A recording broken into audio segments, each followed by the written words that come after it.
Halo viewers, jumpa lagi di Kopi Pahit, komentar peristiwa paling hits. Ini adalah rubrik Gibah, rubrik khususnya redaksi Indopos dan Indoposko. Kali ini kita akan menggosipkan, menggibahkan, dan syukur ada informasi yang menarik tentang peristiwa tembak-menembak di rumah Irjen Verdi Sambo, mantan Kepala Divisi Profesi dan Pengamanan Mabes Polri. Seperti kita ketahui bahwa kasus ini sedang berjalan, memancing begitu banyak perhatian dari publik, dan tentu ini sangat publik, tambah publik tentu penasaran. Ada apa di balik peristiwa itu? Sebenarnya apa sih yang membuat kasus ini begitu besar? Bersama saya sekarang ini di sebelah kiri saya adalah redaktur senior dari Indopos Indoposko, Bang Wahyu Wibisana. Sehat Bang Wahyu? Sehat. Nah, kita bergosip hari ini ya. Gosip. Di sebelah kanan saya ada pasukan lapangan kita yang setiap hari bertemu dengan para narasumber, menggali informasi yang disuguhkan di media Indopos dan Indoposko. Mas Dika Alang. Ya, Pak. Sehat, Dika? Sehat, Sehat ya. Sehat. Pertama kita akan ke Mas Wahyu dulu ya. Ini perkembangan terbaru apa yang bisa kita ketahui Mas Wahyu tentang kasus yang ada yang bilang ini tembak-menembak, ada yang bilang pembunuhan berencana dan macam-macam. Ya kalau saat ini yang terbaru yang kita nantikan ya sebenarnya kan kasus ini sedang akan dilakukan otopsi ulang kan. Nah itu kan seharusnya sih dengan kasus seurgent ini itu harusnya cepat sih. Katanya 2-3 pekan, lama ya. Itu yang kita tunggu pasti kan dari hasil otopsi ini akan kelihatan Pak. Apakah seseorang itu mati karena dibunuh atau baku tembak itu akan jelas Pak. Semua akan jelas terlihat gitu. Karena dalam otopsi itu seseorang yang mati ditusuk misalkan. Setelah apakah itu ditusuk dulu atau dia kemudian dibakar atau dibakar dulu kemudian ditusuk itu beda sekali Bang. Oh, iya. Nah itu akan sangat terlihat gitu. Nah kalau kemarin kan yang menarik itu dari hasil temuannya Komnas itu ditembak dalam jarak dekat kalau menurut pengakuannya forensik yang pertama. Nah itu kan berarti kan adu tembak itu menarik gitu Pak. Jarak dekatnya itu sebenarnya tidak ada ini angkanya kan. Belum ada Jarak angkanya. dekat Tapi 1 meter atau betul. 5 meter kan? Nah itu akan diketahui ketika otopsi Bang. Jadi kan peluru itu ketika dia menembus tubuh seseorang itu akan kelihatan. Dari jarak dekat apa jarak jauh Dari beda? jarak jauh. Bentuk lukanya pun beda kan? Lukanya kan berbeda Bang. Itu yang kita tunggu. Atau bisa jadi untuk memeriksa lagi apakah ada luka lain selain luka tembakan kan begitu ya? Nah itu kan karena si pengacaranya keluarga menyebutkan bahwa ada luka lain. Nah itu yang kita tunggu. Luka itu apakah karena memang sudah terjadi atau luka itu kan ketika di bawah juga mayat itu bisa luka. Nah itu yang ini. Tapi kalau hasil CCTV sih kemarin menyebutkan bahwa Brigadir J itu masih hidup ketika di sini kan kalau pengacaranya asumsinya bahwa Brigadir J mati di lokasi lain gitu. Dari perjalanan Magelang Jakarta. Iya. Tapi kalau menurut CCTV itu kan masih hidup. Ternyata sampai Jakarta dia masih hidup ya. Masih hidup. Dan itu memang terbukti dari pernyataan pacarnya kan, Iya. bahwa sekitar 17 menit atau 20 menit sebelum dikabarkan meninggal dia masih ada percakapan. Berarti artinya nanti kuncinya itu adalah pada di forensik dong, hasil forensik dong. Betul, forensik dan sebenarnya sih kalau kita mau jujur kuncinya adalah di ibu. Ibu. Di ibu. Semua pemanggilnya ibu ya, Ya, nggak mau manggil namanya ya. Sakral ya? Iya. Sakral banget ya? Ibu Sambo. Kayak Komnas HAM aja nyebut namanya ibu, menyebut aja namanya ya kan? Oh karena beliau korban. Iya, harus dilindungi lah Pak. Asumsinya masih korban pelecehan seksual, jadi harus dilindungi. Coba Mas Dika sekarang yang tiap hari bersama para narasumber, yang berarti sekarang yang udah diperiksa siapa aja? Yang udah diperiksa polisi, yang udah masuk diperiksa? polisi atau Komnas gitu. Penyidik lah, penyidik ya. Penyidik. Kalau penyidik setahu saya yang di lapangan yang mungkin Irjen Sambo juga udah Pak. Irjen Sambo udah ya? Irjen Sambo udah. Istrinya? Istrinya pun sudah kayak. Ibunya, ibu Iya, ibu ya? ibu ya? udah. Ibu, kasihan. Korban. Iya. Korban. Ibu. Ibu udah. Terus para ajudan. Ya, ajudan. Kalau dari Komnas HAM mungkin dari hari pertama rangkaian pemeriksaannya itu kedokteran forensik Pak. Pertama itu. Terus yang kedua, hari kedua para ajudan dari 7 orang yang diperiksa, direncanakan di agenda diperiksa, tapi yang hadir cuma 6 Pak, 6 orang, termasuk Barada E. Kemudian hari ketiganya itu dari lapor dan digital forensik, gitu Pak. Cuman untuk perwakilan dari Polri-nya waktu itu teman-teman nggak terlalu hafal ya Pak, pejabat-pejabat Polri-nya gitu yang jelas, tapi ada yang hadir. Tapi ada nggak wartawan yang bertanya ke polisi atau ke Komnas HAM, kenapa pemeriksaan ibu itu sepertinya spesial, berbeda dengan yang lain gitu loh? Ya nggak? Kalau pemeriksaan yang lain kan sepertinya di expose gitu loh. Nah, tapi pemeriksaan bapak sama ibu itu kesannya ngumpet gitu loh. Ada pernyataan nggak dari polisi atau penyidik atau dari Komnas HAM itu? Ini untuk pemeriksaan kedekatan antara ajudan dengan bapak sama ibu itu loh. Oh iya. Hari kedua itu pas pemeriksaan ajudan, Komisioner Komnas HAM memang bilang Pak bahwa semua hal diperiksa, termasuk bisa dibilang mungkin kedekatan antara ajudan ini sama ibu. Ajudan antar ajudan, kemudian ajudan dengan bapak, kemudian ajudan dengan ibu gitu. Pokoknya diperiksa Pak. Cuma yang mungkin agak kurang gamblang, Komnas HAM tidak menggarisbawahi ada apa ya, mungkin hubungan asmara Pak, kayak gitu sih. Hanya kedekatan saja. Kedekatan aja. Kedekatan. Sebenarnya arahnya ke sana. Karena ini buat pemirsa tahu biar kita dikira nggak bergosip ya. Karena memang isu yang berkembang, tuduhan-tuduhan yang berkembang ini bahwa versi polisi pertama sesuai hasil konferensi pers Kabitumas Polda Metro Jaya Pak yang Ramadan dari Kabak Penkumnya Mabes Polri mengatakan bahwa terjadi tembak menembak karena Brigadir J tertangkap basah akan melakukan pelecehan seksual terhadap Ibu Verdi Sambo. Kemudian ajudannya datang, tembak menembak, meninggallah Brigadir J. Itu versi polisi. Iya. Kemudian ternyata setelah berkembang ada isu-isu yang mengatakan bahwa itu terjadi pembunuhan berencana karena lihat secara kasat mata ya, ini bukan hasil forensik, secara kasat mata ini adalah pembunuhan dan tidak ada luka-luka lain selain luka tembakan kan gitu ya. Misalnya rahangnya lepas, terus apa lagi luka-luka sayatan, memar, di mata, di bawah mata, memar di bawah mata, rahangnya bergeser, ada luka di kaki, katanya jarinya juga patah, putus katanya begitu. Jadi memang orang menyimpulkan bahwa dengan melihat jika benar memang isu luka itu benar, artinya pembunuhan itu dilakukan oleh orang yang sedang sangat marah gitu. Sangat marah, maka terjadilah pembunuhan itu, dan penembakan luka tembak di dalam tubuh itu hanya kamuflase aja sebenarnya untuk mengkalkulasi. Itu informasi yang berkembang seperti itu. Mengapa begitu? Karena hanya orang yang sangat marah saja yang bisa melakukan pembunuhan seperti itu kan begitu ya.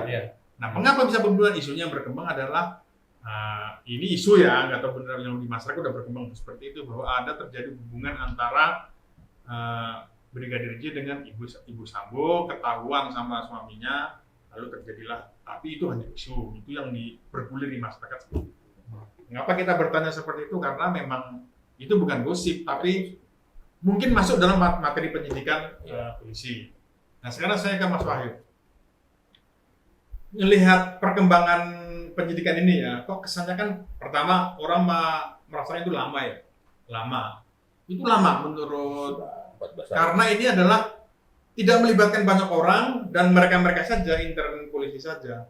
Itu penyebabnya karena polisinya ogah-ogahan atau karena orang yang diduga melakukan kegiatan itu terlalu pintar untuk menghilangkan barang bukti. Jeruk makan jeruk. Iya sih Pak, kalau dari gosip yang beredar di luar sih memang seperti itu Pak. Cuma memang kalau saya melihat sumber masalahnya ketika ini kan kejadian Jumat, baru dipublikasi itu Senin, jadi ada jeda 3 hari, Pak. 3 hari ini kan itu kan sangat lambat kalau menurut kita ya. Sangat batak waktu untuk Iya, menghilangkan barang bukti lah ya. sementara kalau ini jangankan terjadi di tempat jenderal, Bang. Ada misalkan kejadian di rumah Kapolres saja, itu biasanya langsung tercium sama wartawan. Teman-teman wartawan pasti akan tahu gitu. Nah, ini sama sekali tidak tercium gitu. Itu yang menyebabkan kemudian asumsi-asumsi yang liar ini muncul gitu, Bang. Itu satu. Kedua, dari Humas Mabes Polri itu kan sudah di Humas yang waktu itu langsung sudah ditangani oleh Humas, Pak. Iya. Itu dia berani konferensi pers, tapi tidak ada satupun alat bukti di sana. Sementara kalau kita lihat konferensi pers yang lain, begitu ada misalkan termasuk tersangkanya terbunuh pun itu ada alat bukti, Pak. Iya. Pistol yang digunakan, Betul. terus ada misalkan pelecehan, baju korban dan lain sebagainya, itu disajikan di sana. Nah, ini konferensi pers tidak memunculkan itu yang jadi tanya-tanya sama Berarti publik. itu konferensi pers yang dipaksakan. Yang iya gitu. Padahal waktunya kan panjang sekali, 3 hari itu sudah bisa mempersiapkan, Bang. Iya. Itu yang menyebabkan kemudian di masyarakat ini jadi keterangannya jadi sumber gitu, Pak. Nah, yang ketiga itu kenapa tidak dari awal satu pintu? Misalkan tidak usah Kapolres ngomong, ini kan kasus besar, langsung saja. Misalkan Kadif Humas yang ngomong gitu. Ini kan enggak, Bang. Ini kemudian jadi lihat Kapolres ngomong A, Kadif Humas ngomong B, nanti siapa ngomong C gitu. Itu yang kemudian publik melihatnya, loh kok kayak gini gitu. Padahal kalau kita lihat kejadian ini adanya kan di satu tempat. Ini kayak kita ada berapa orang di sini. Kalau ada kejadian pasti mudah sekali Iya. ditelusuri gitu. Udah sama-sama tahu kan Udah ya. tahu Nah, gitu kan. Kita bertiga nih, ya udah kita Belok. tiga aja. belok-belokannya dia udah hafal lah ya. Ini mau belok kanan dia udah tahu dia. Masa kasus yang semudah itu CCTV tiba-tiba rusak, tiba-tiba muncul, itu kan membuat publik makin nggak percaya sama institusi ini, Bang. Walaupun Kapolri bilang secara tegas, langsung dia copot, walaupun menurut saya agak lama copotnya gitu, Bang. Harusnya kan begitu kejadian langsung dicopot supaya tidak ada intervensi seorang Kadif Propam. Sebab ini kan menyangkut polisi. Polisinya siapa? Propam. Kalau Propam, Kadif Propam diperiksa kan nggak mungkin. Polisinya polisi, komandannya lagi. Iya, komandannya lagi. Nggak mungkin, Bang. Orang yang tiap hari periksa dia, giliran dia mau periksa kan? Iya, itu yang nggak mungkin. Harusnya Kapolri begitu kejadian 1-2 hari langsung copot. Seharusnya ya. Iya. Tapi sudah bagus sih dicopot, Pak. Iya. Sudah bagus daripada tidak sama sekali kan. Iya, setidaknya untuk menunjukkan bahwa dia berusaha untuk terlihat benar-benar ini independen. Iya. termasuk penyidikannya objektif dan Iya. akuntabel. Iya, betul. Terus Dika di lapangan nih, menurut yang isu yang berkembang nih, sebenarnya menurut isu yang gosip-gosip di antara Senang gosip. bergosip di antara karyawan, di antara para wartawan, karena gosipnya wartawan tuh banyak yang akurat. Iya, betul. Karena mereka punya feeling karena tiap hari kan di situ. Iya. Nah, gosip yang berkembang itu sebenarnya nanti arahnya itu mau kemana sih?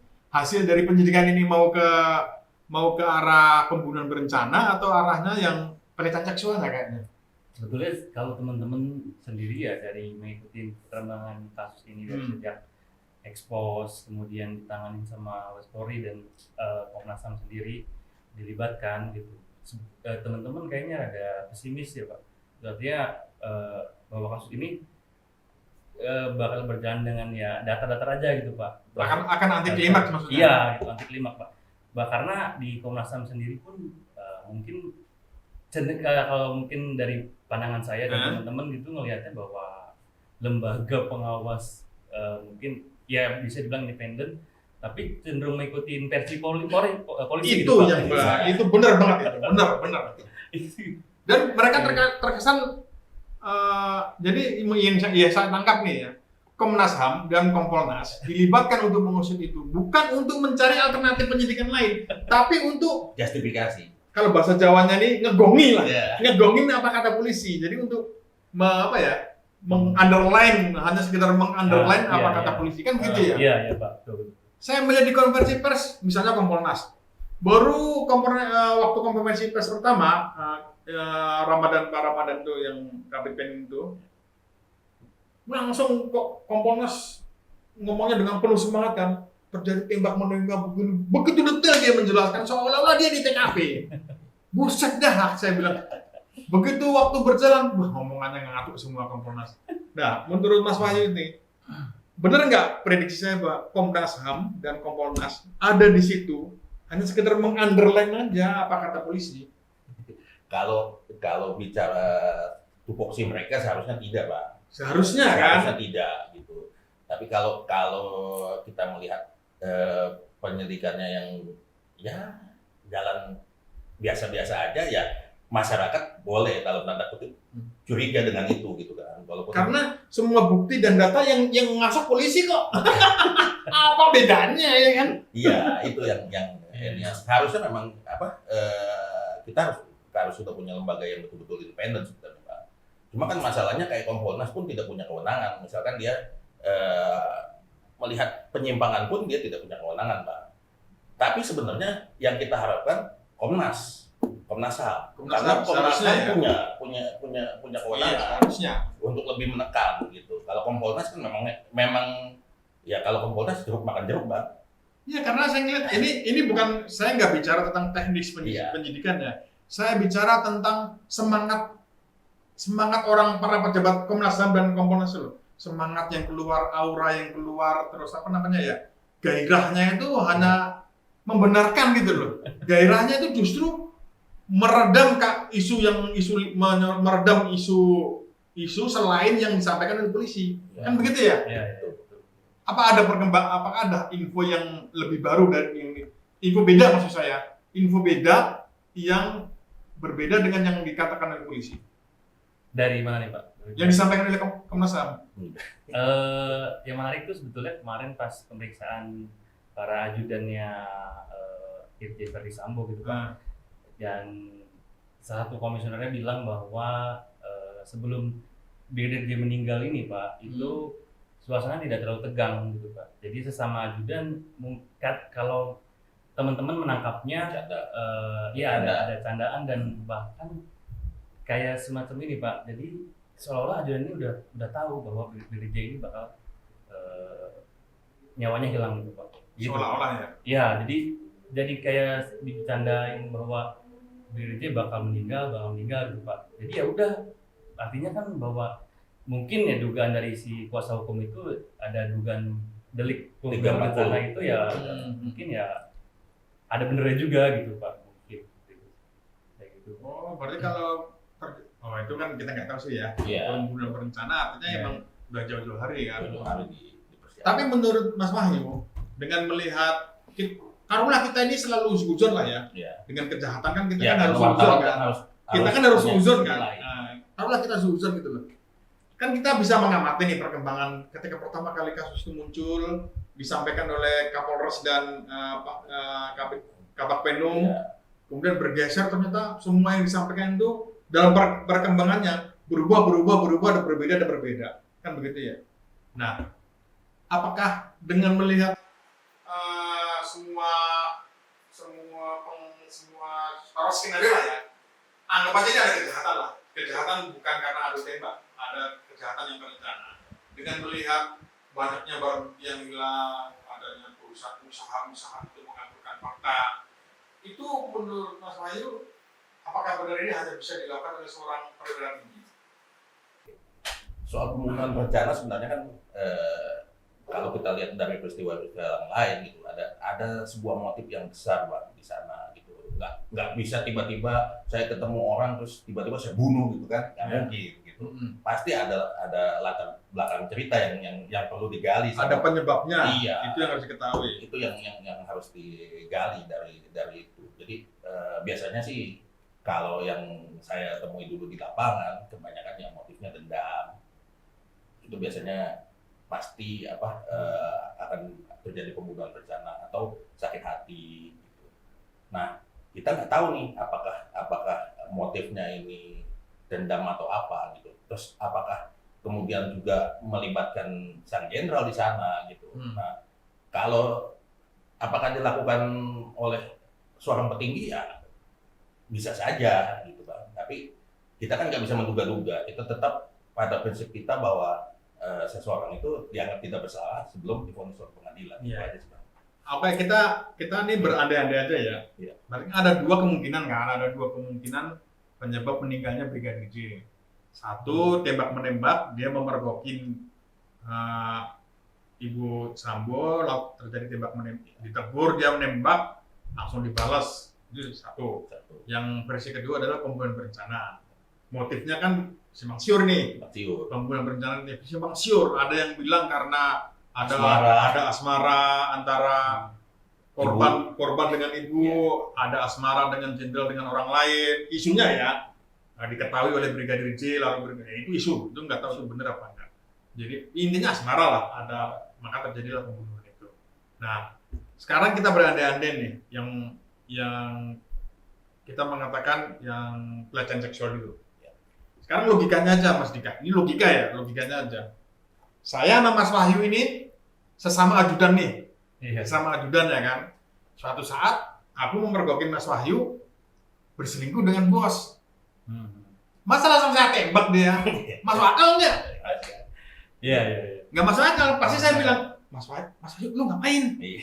Nah, udah tenang aja lah. Bagi-bagi. Makan ya, aman ya. Bilang begitu. Paling ditegur dulu Pak ya. Ditegur lah paling. Nggak mungkin langsung tembak-tembakan.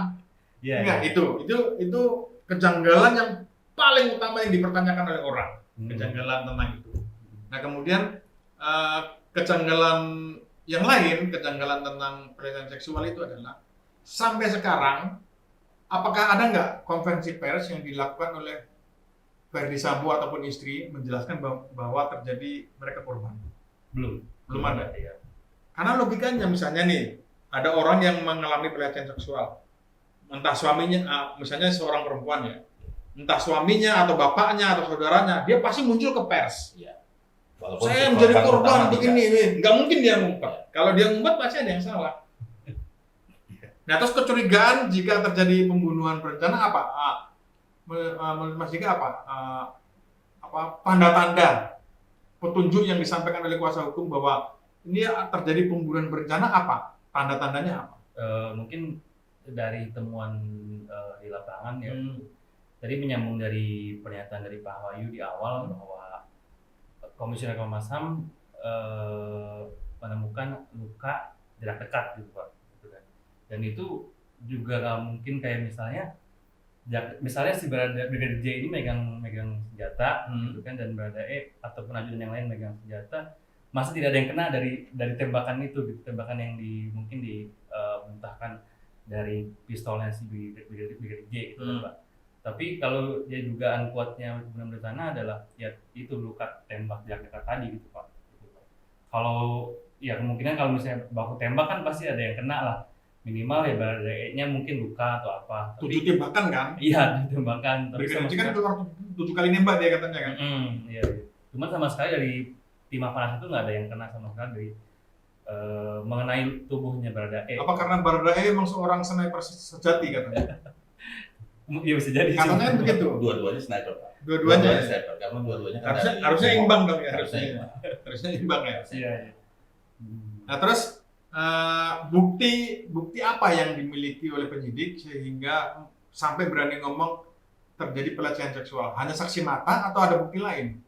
Sampai saat ini belum diperlihatkan ke publik Pak bukti itu. Gitu. Terjadi pelecehan seksual itu hanya sekedar keterangan dari korban. Iya, hanya keterangan dari polisi aja yang menyatakan bahwa itu ada dugaan pelecehan seksual. Gitu. Dan sampai sekarang kan mungkin dari ibunya sendiri belum keluar ke publik menjelaskan bahwa terjadi ini gitu, maupun dari pihak Kadipropam yang menjelaskan lah gitu Pak. Jadi ya belum ada kejelasan gitu. Artinya berarti sekarang secara ini lebih mulai bergeser ke arah pelecehan seksual itu sebenarnya secara bukti lebih kurang kuat ya Mas Wahid. Iya, kalau ya itu Bang, sebenarnya sangat diperlukan CCTV yang ada di rumah sebenarnya. Tapi katanya kan CCTV rusak. Gitu. Iya. Nah itu yang kalau saya sebagai naluri wartawan dulu kan saya bertahun-tahun di kriminal, itu kita pasti naluri kita kenapa rusak tiba-tiba gitu. Sudah berapa lama itu rusak kan itu yang harus ditelusuri. Katanya 2 minggu sama sebelumnya Komnas. udah rusak. 2 minggu sebelumnya udah rusak gitu. Rusaknya karena apa kan itu bisa dibuktikan sebetulnya Pak. Apakah disengaja atau itu. Nah kalau mengarah ke pelecehan seksual itu kalau CCTV itu ada pasti sangat mudah dibongkar gitu. Cuma kan yang jadi masalah sampai sekarang pun siapa tersangka siapa korban belum ditentukan. Baradae bukannya udah jadi tersangka? Belum. Kemarin sempat ada isu seperti itu tapi ternyata enggak ya? dibantah lagi Bang. Ya, Oh. itu mungkin kayak pernyataan apa ya tersirat Pak dari pihak Polri. Karena Tapi besoknya mau dibantah. Iya, karena panik kayaknya Pak. Iya. Karena tekanan massa Statement. begitu kuat ke kasus ini sehingga ya panik lah ininya. Petinggi-petinggi ini panik gitu. Apalagi RI1 sampai harus punya atensi ke situ kan. Ini kan kasus yang memang sangat-sangat aneh sih menurut saya. Bang. Konspirasi yang sangat aneh ya. Sangat aneh nih Bang. Sampai RI1 itu kan kasus kriminal biasa. Adu tembak polisi dengan polisi biasa, polisi dengan Iya. tentara biasa gitu kan. Itu kan biasa saja anggota dengan anggota salah paham tembak-tembakan. Kasus biasa kenapa harus ditutup-tutupi? Sebenarnya yang kita harapkan dari Komnas HAM, Kompolnas maupun Polri sendiri adalah transparan itu. Ya sudah, kalau menurut saya kalau memang ada petinggi yang terlibat di sana ya sudah ungkap saja daripada kita mau gara-gara satu tikus masa lumbungnya dibakar. Masalahnya penyidik kalah pinter dengan kita ini berasumsi bahwa benar terjadi pembunuhan berencana ya. Iya. Bisa jadi penyidik kalah pinter dengan Ferdi Sambo. Kalah dia kan, bisa jadi kan? Ya karena Ferdi Sambo kan penyidik Barreskrim dulu Pak. Oh iya, makanya bisa jadi. Kalau kita berasumsi terjadi pembunuhan berencana. Iya. Kalau yang terjadi adalah pelecehan seksual ya, penyidiknya kesulitan untuk membuktikan ke arah pembunuhan berencana. Karena saya yakin penyidik ini pasti mengarahkan untuk ke sana, Betul. untuk memenuhi tekanan publik. Karena sesuai dengan atensi dari, ya kita tahulah, Pak Jokowi ini pasti ingin memenuhi keinginan publik, ingin membenarkan apa yang dikatakan publik. Walaupun ini kan politisi kan. Betul. Dia pasti ngomong ke Kapolri, wah itu jangan ditutup-tutupin. Artinya dia ingin jangan yang disampaikan itu bahwa ada pembunuhan berencana. Gitu. Masalahnya menurut Mas Dika ini benar nggak penyidik ini sepertinya kesulitan untuk membuktikan bahwa itu ada pembunuhan berencana. Yes, kelihatannya sih seperti itu Pak ya. Kelihatan seperti itu. Karena sampai mungkin udah hampir 3 pekan ini ya agak stagnan ya Pak. Nggak ada kemajuan ya? Iya, nggak ada. Dari penyidikan polisi ini ya begini aja gitu Pak. Artinya ya belum memunculkan suatu hal yang baru lah Pak. Gitu. Jadi kesimpulannya adalah kita menunggu hasil otopsi ulang forensik ya. Itu adalah kuncinya yang kita bisa tunggu 2 sampai 4 pekan. Sebenarnya bisa dipercepat lah ya. Ya, betul. Kalau memang dianggap ini penting, atensi RI1 ya. Terakhir Mas Wahyu, apa yang ingin Mas Wahyu, kesimpulan apa yang ingin Mas Wahyu sampaikan? Ya kalau saya sih sempat baca kemarin bahwa gara-gara kasus ini tingkat kepercayaan publik terhadap Polri itu turun. Nah ini kesempatan buat Pak Sigit untuk membuktikan bahwa Polri itu sungguh-sungguh gitu, akan selesaikan kasus ini tuntas, transparan semua. Ini adalah pertaruhan nama baik Iya. Polri dan Kapolrinya ya. Polrinya. Apa Mas Dika, kesimpulannya apa?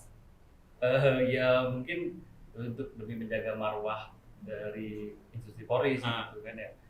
Mungkin sama sih harus bisa mengungkap setransparan mungkin. Tapi menurut Mas Dika, kayaknya Kapolri serius gak ini? Cuma mau membongkar ini nih. Serius dari mungkin Kapolri. segmennya dia gitu. Tapi mungkin Yang di agak bawah. Di bawahnya ya. tim-timnya ya Pak. Di bawahnya kesulitan kali ya. Iya mungkin kesulitan Pak. Gitu. Ataukah mungkin juga Irjen Sambo ini juga ada perlindungan dari orang yang mungkin penting. Siapa lagi yang melindungi lu? Lawannya Kapolri, Mas. Masa Kapolri kalah sama bintang 2 ya. Oke, terima kasih para viewers. Inilah hasil gibah-gibah kita ya. Bisa bener, bisa enggak. Ini kan hanya berdasarkan feeling kita ya, feeling teman-teman yang Di lapangan. di lapangan sering meliput sebuah kejadian dan akhirnya bagaimana. Biasanya kita bisa memprediksi arahnya kemana. Ini dibagi Ferry untuk menambah wawasan viewer semua, semoga berguna dan bisa menjadi menambah wawasan teman-teman dan menghadapi semua permasalahan kriminalitas dan hukum yang ada di tanah air. Terima kasih atas sudah memantengin terus channel ini. Jangan lupa komen, like, dan subscribe supaya kami tetap semangat untuk membuat video-video selanjutnya. Terima kasih, sampai jumpa di rubrik selanjutnya.